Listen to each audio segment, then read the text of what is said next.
회천중앙역 8학원의 선착순 동호수 지정 계약이 내일부터 이제 시작이 되었는데요. 저희 부동산에는 모델하우스에 일찍 가서 줄을 서겠다는 분들도 계시고요. 내일 회사에 나가야 돼서 동호수 선점에 갈 수 없으니까 저희한테 좀 부탁을 하시는 분들도 많이 계셨어요. 그런데 많은 분들이 하는 질문 중에 하나가 동호수를 선정해서 지정을 할 수가 있다 보니까 과연 로열 동호수가 어디냐는 얘기들을 많이 하세요. 그래서 제가 몇몇 분들께는 일반적으로 선호되는 로열 동호수는 어디다 이렇게 말씀을 드렸었는데 또 그 이야기들이 전달이 되면서 지금은 많은 분들이 백사동이나 백삼동의 1, 2라인에 고층만 찾는 분들이 계세요. 그래서 모델하우스 내부적으로도 너무 선호 동호수가 한쪽으로만 몰리고 있다는 말씀을 하시고 원하는 층수도 다 그 라인의 고층 위주라서 특정 동호수 같은 경우는 청약자들 사이에서도 추첨을 해야 될 상황이라고 하더라고요. 그런데 사실은 아파트에서 로열 동호수라는 게 딱 정해져 있을까요? 만약에 어떤 분이 나는 중간동이 커뮤니티 가기 편해서 좋다고 하거나 고층보다도 나는 저층이 좋아 이렇게 말씀하신다고 했었을 때 누가 거기에 대해서 아니야 거기는 저층이고 무조건 전망이 나오는 고층만 로얄동이야 라고 말할 수가 있을까요?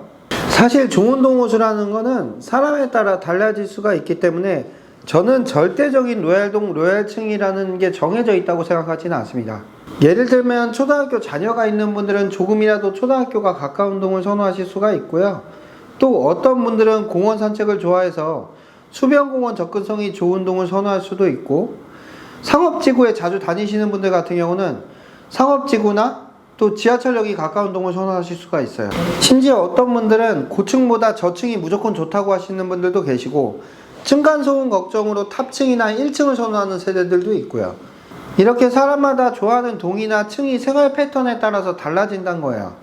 그래서 절대적인 기준의 로얄 동호수는 없다는 것을 말씀을 드리고요.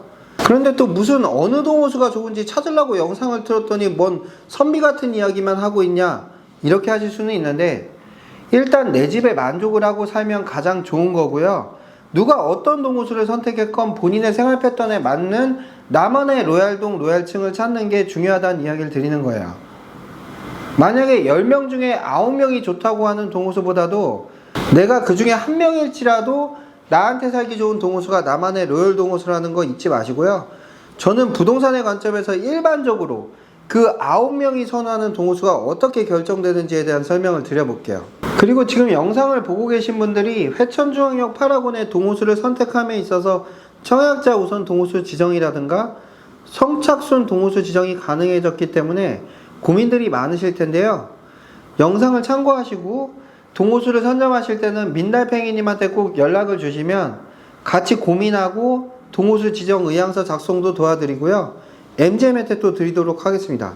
그리고 30일부터는 선착순 동호수 지정 의향서를 작성하신 분들께는 모델하우스에서 50만원의 백화점 상품권도 지급한다고 하니까 이 부분 참고하시고요.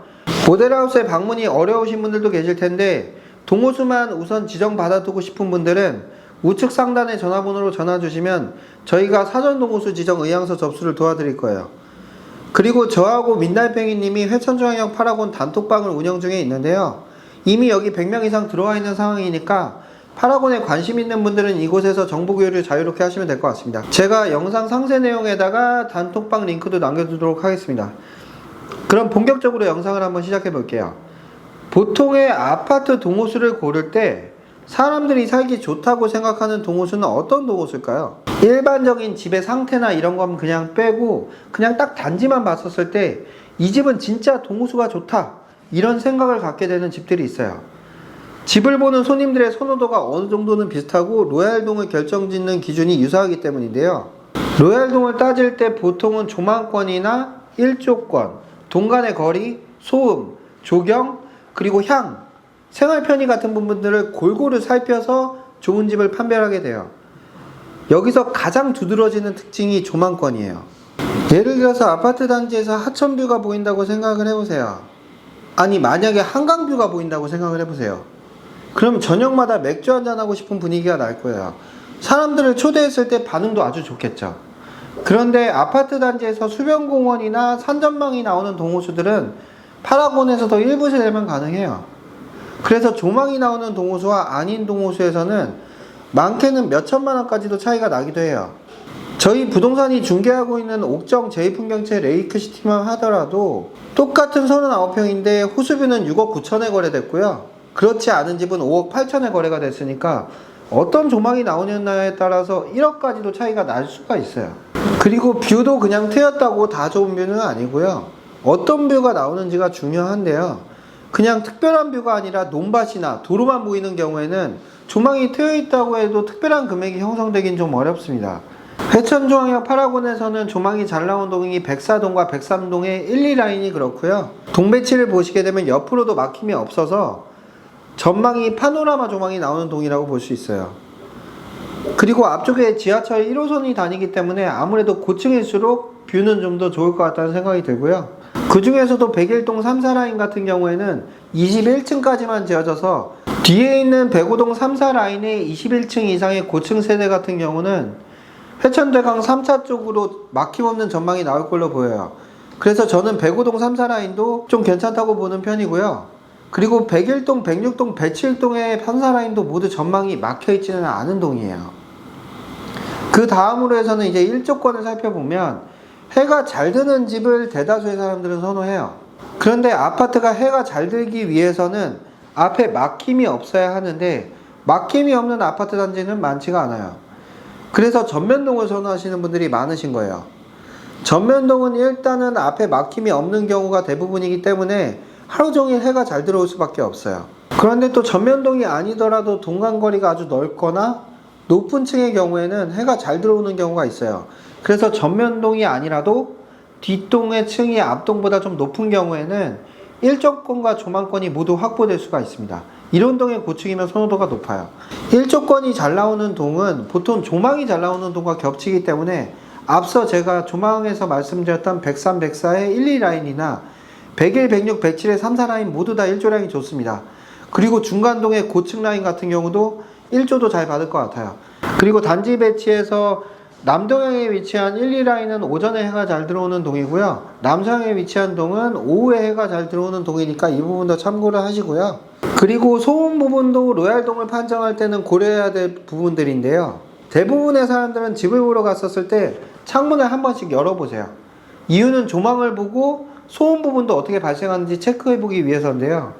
조망이 뛰어난데 정말 대화하기 어려울 정도로 도로 소음이 심하다면 창문을 열고 살기가 어렵겠죠. 아니면 학교 앞이나 놀이터 앞이라서 아이들 장난치는 소리가 너무 크게 들려서 시끄러운 경우도 문제가 될 수가 있고요. 그리고 주변에 상업시설들이 있어서 저녁 늦게까지 노래소리가 크게 들리거나 먹자골목에서 막 고성이 들린다면 소음에 민감하신 분들은 그 부분도 고려해서 결정을 하셔야 돼요.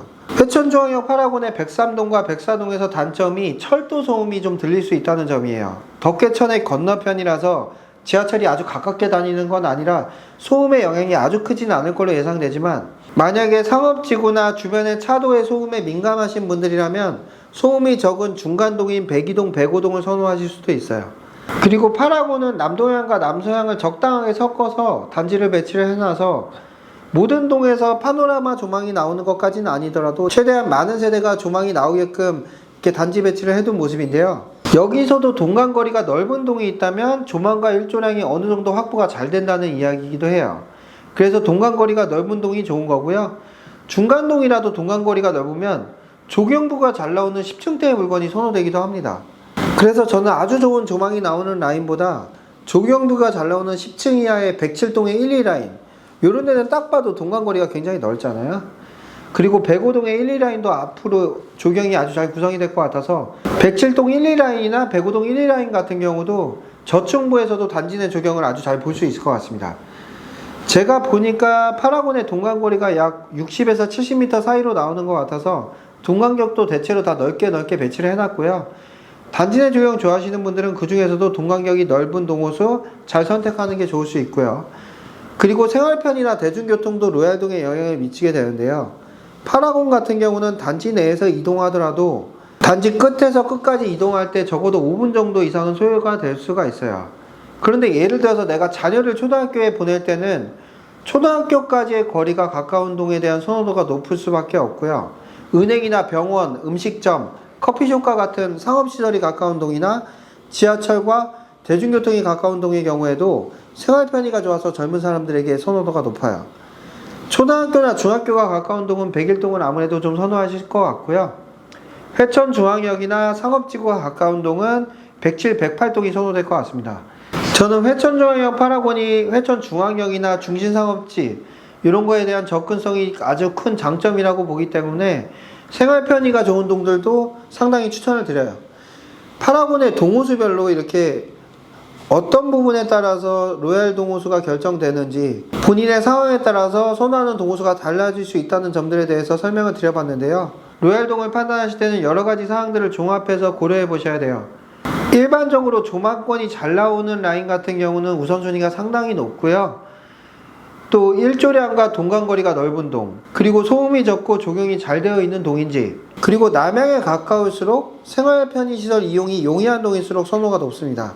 그래서 종합적으로 살펴보면 하천뷰나 산전망이 가장 좋은 동은 백사동, 백삼동의 1, 2라인이라고 봐야 되고요.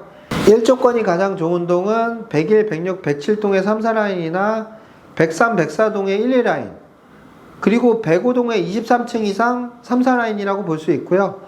그리고 소음이 또 적은 동들은 중간에 있는 동들이 아무래도 유리하고요.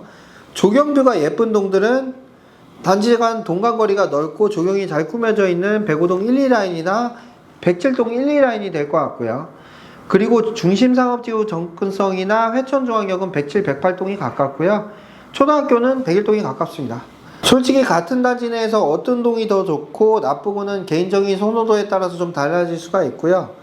특별한 조망이 나오지 않는 이상은 나중에 시세 형성에 있어서는 아주 큰 차이는 없기 때문에 본인의 생활 패턴에 맞는 좋은 로얄 동호수를 잘 고르시면 되겠습니다. 잘 모르시겠으면 저희 민달팽이님이나 저희 부동산으로 전화주세요. 저희가 어떤 동호수가 본인에 맞는 동호수인지 잘 찾아드리도록 하겠습니다. 영상 마무리할게요.